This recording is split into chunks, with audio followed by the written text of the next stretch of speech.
Selamat sore semuanya, Namo Buddhaya. Di sini saya akan menjelaskan materi bab ketiga, yaitu peranan hukum universal Buddha dalam kehidupan sehari-hari. Oke, kita akan mulai dari pembahasan hukum. Hukum adalah sesuatu hal yang selalu terdapat dalam pergaulan manusia dan digunakan untuk mengatur kehidupan manusia. Di dalam pergaulan manusia masih banyak kesalahan persepsi mengenai hukum, sehingga hukum seringkali justru ditakuti. Mereka yang memiliki profesi hukum kerap diremehkan karena bukan membela yang benar, melainkan membela siapa yang membayar. Pernahkah kalian mendengar kalimat ini? Semua orang sebenarnya memiliki kedudukan yang sama di mata hukum. Tapi apakah seperti itu yang sebenarnya terjadi? Etika hukum belum bisa ditegakkan. Para pelaku hukum menjadikan hukum sebagai solusi untuk memberi keadilan bagi para klien yang bermasalah dengan hukum. Sebab itu hukum masih dimungkinkan sesuai permintaan mereka yang berani membayar. Uang menjadi segalanya, hukum maupun masalah keadilan dapat dibeli. Semua kembali pada kesadaran manusia. Hal ini berbeda dengan hukum dhamma atau hukum kebenaran.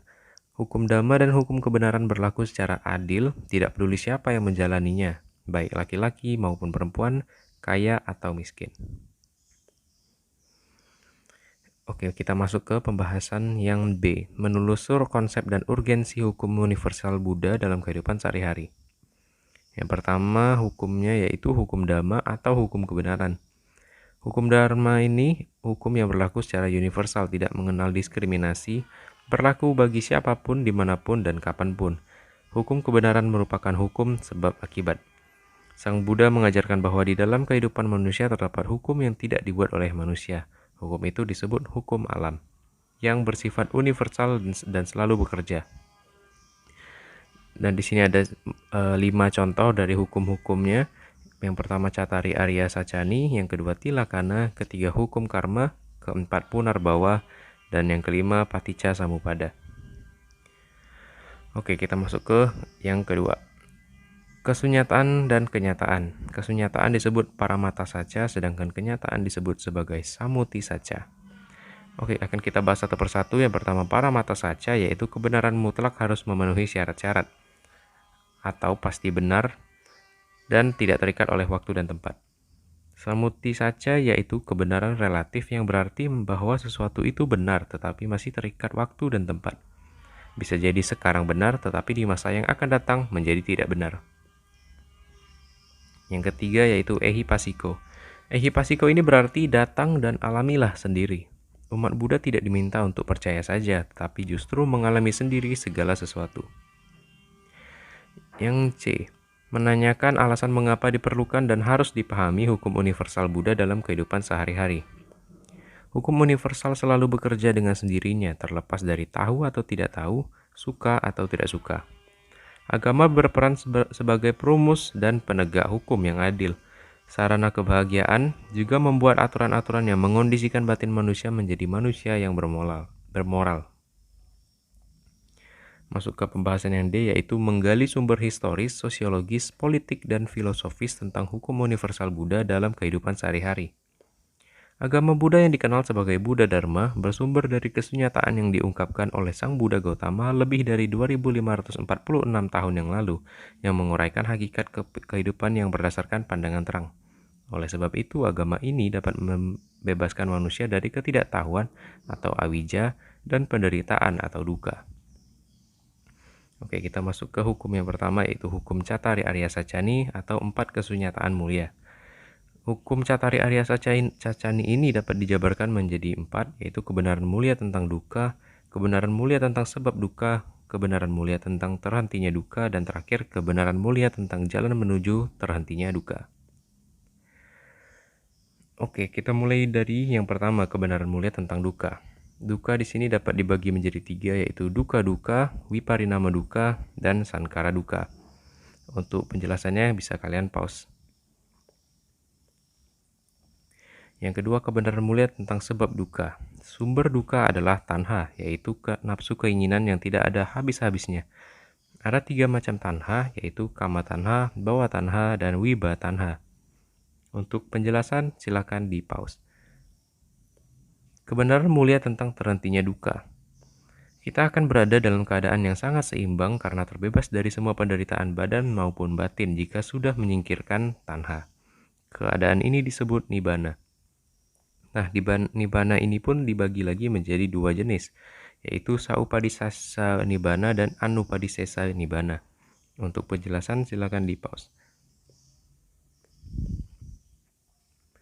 Yang D, kebenaran mulia tentang jalan menuju terhentinya duka. Jalan yang dimaksudkan di sini yaitu 8 jalan utama atau jalan utama berluas 8.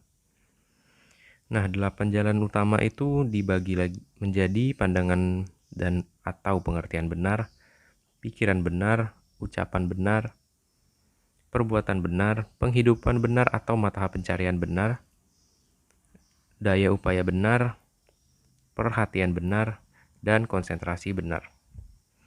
Jadi 8 unsur jalan mulia dapat mengeliminasi bahkan dapat menghilangkan asawa atau kekotoran batin.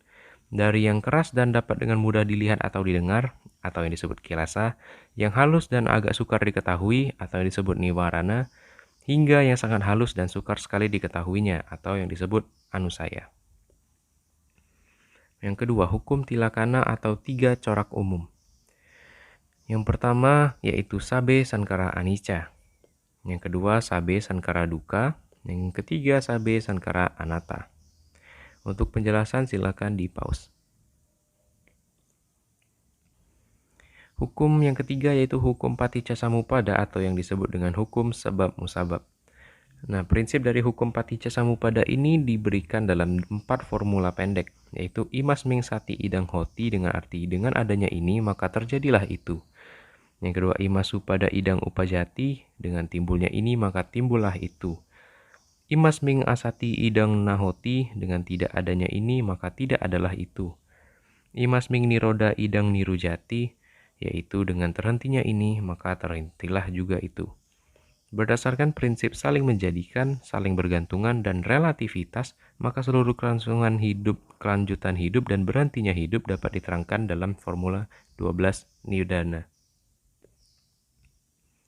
Hukum yang keempat yaitu hukum karma atau kama.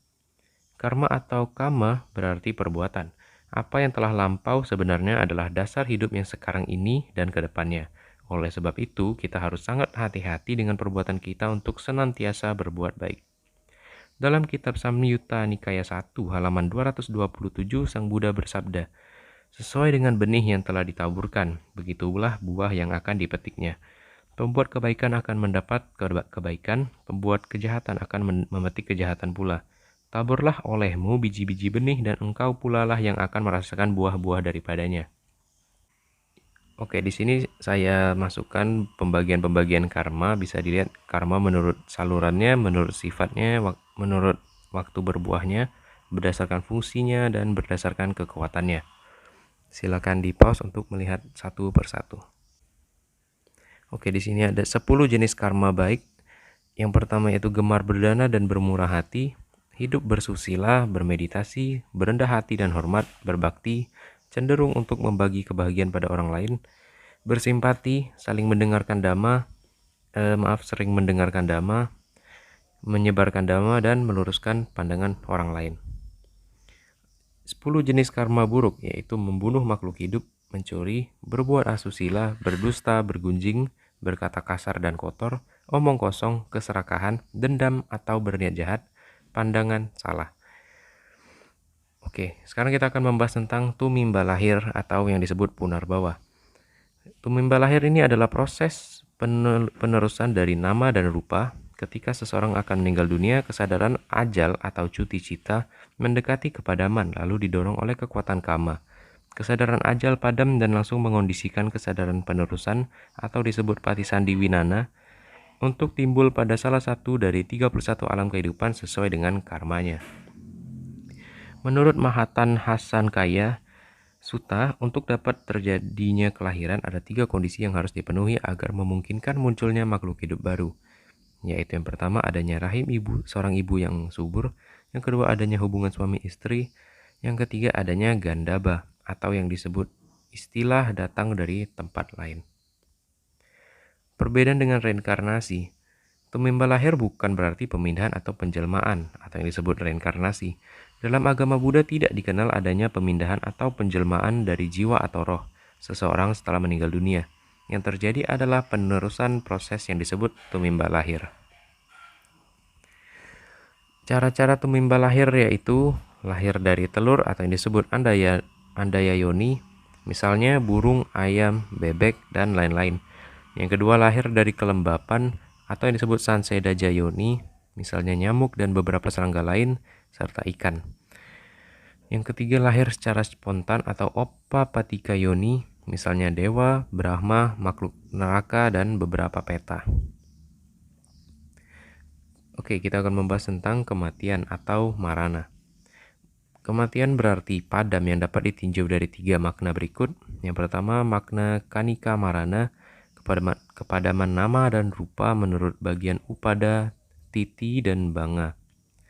Yang B, samati marana, kepadaman atau kematian manusia dan binatang dalam satu kehidupan. Yang ketiga, samuceda marana, keparinibanaan dari seorang arahat. Oke, masuk ke jenis-jenis kematian. Maranupati adalah kematian yang terjadi.